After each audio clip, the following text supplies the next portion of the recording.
Hi there.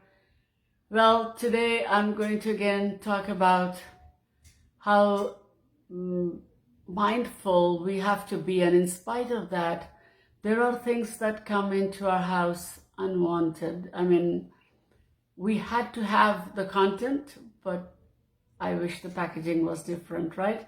To start with, the simplest packaging that can be confusing is a medicine bottle or a tonic bottle or just plain, you know, pill bottles. What do we do with it? What do we do with the caps? Bottle caps of different kinds. Like for this one, for instance, it has got a noose at the throat, at the neck, not throat. So I have to yank it out of this place and maybe cut it with a knife. I have to be careful not to cut my hands.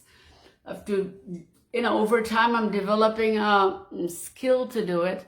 But then I have to keep this from recycling. That doesn't have a triangle, and neither does the lid. Where's the lid? Well, somewhere.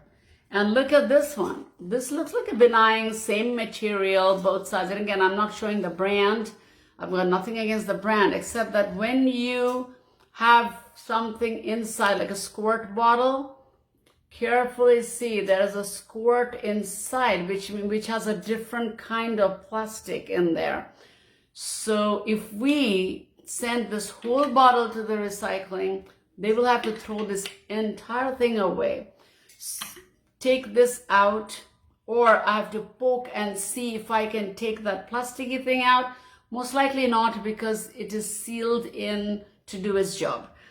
So only this part gets recycled. The other one, what do I do with it? Well, do some craft work, or I'll send it to Texas Art Asylum or to TerraCycle for some artists to use it. What about these bottles, pill bottles?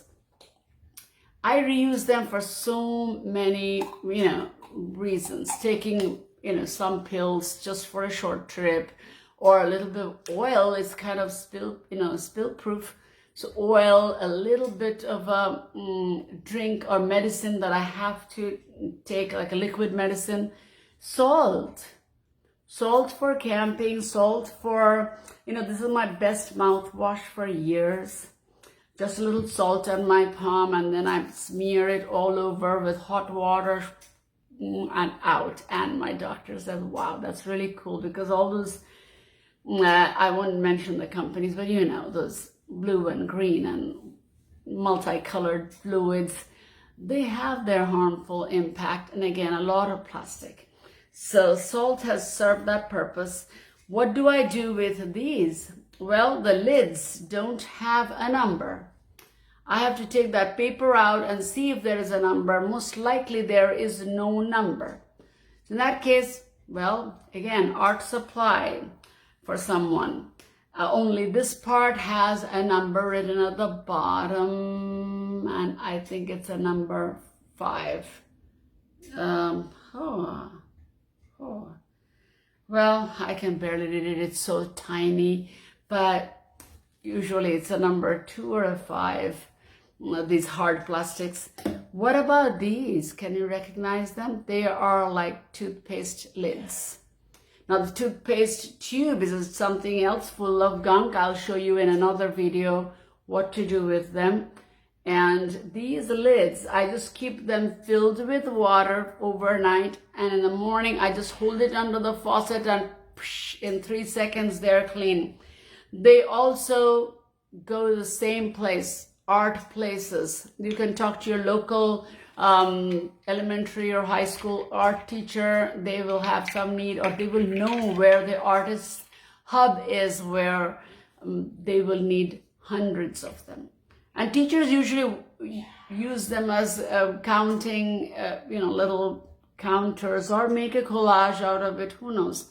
So I have tons of them in a special bag that is collecting loads and loads of those bottle caps. So that's about it for now, to show that medicine is my one thing that I cannot really say, oh, I don't want that. Because if I have been prescribed a medicine for my illness, I'm trying yoga, but yoga has its time. It might take 3 to 6 months to become well. So I'm working on keeping myself healthy with food restrictions and yoga and other alternative therapies. But alternative therapies also come in bottles. This is one such example. This one too. So alternative doesn't mean plastic free. And when I'm trying to heal myself, prescription to over the counter to alternatives, they all come in plastics. So when it comes to healing, it's my hardest challenge. How do I stay plastic free or packaging free, waste free? I'm learning. If you have any tips, please share. And until then, slowly imbibe that mantra of living on less. How much do I really need it, or do I want it? And at the end of life, how large is going to be my waste pile? Like the waste karma. How grandiose is that? Like, whoa, like the Everest? No. So we will have to kind of answer for that somewhere, to ourselves. If you don't believe in anything beyond yourself, then of course you have to ask yourself, did you really need that much of stuff? Or was it just for having a good time? And what about the impact it's having on everyone else? And finally, it all comes back to money. How much money does someone have? How much power? It's a power and money game that even perhaps we'll never know the whole real story. But perhaps it created or it instigated the pandemic. Is it worth it? I'm asking myself, is it worth it? Could I have made it different? Could I have made it calmer?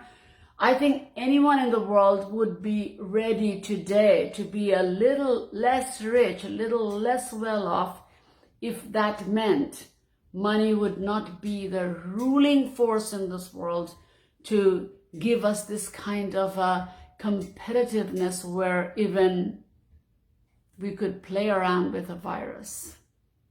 It's time to think, honestly. It's very subtle, so I don't want to get into an argument about this. It's just reflection time, introspection time, to be kind to yourself and to everyone else around. Living, non-living, human, non-human. It's time to be kind and understanding and to change your own self. That's one thing that we can always change. It's time to get spiritual. You don't have to, do certain things by a school of thought if you don't want to.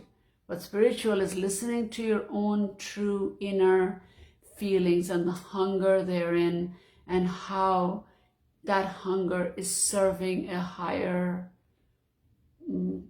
a higher consciousness. How is it serving a higher, let's just call in plain terms, a higher purpose, a higher love, a higher embodiment of goodness that heals, that will just help everyone and our own journey in this lifetime. Be well, be happy, be well.